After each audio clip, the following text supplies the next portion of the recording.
Phí. Phí ta. Phí. Tiết. Nào, tiết. 7. 7. 4.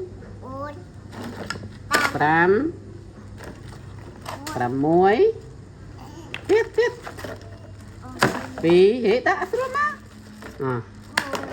7. Tiết. 4. Này mới tiết. Đập. Nó mới tiết. Đó, đập môi nên mới tiết đập môi. Nó tiết. Ồ, màn tê. Đằng màn tê. Ồ, đã mất tiết á.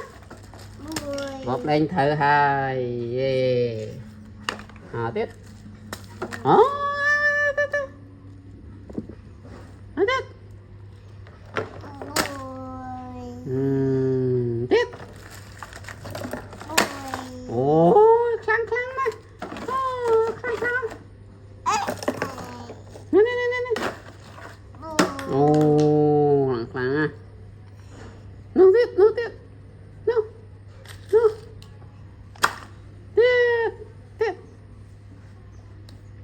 Tiết.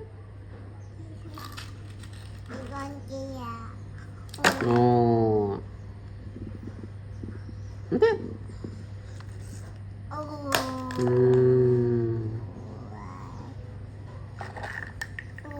Ồ, chợt bạc.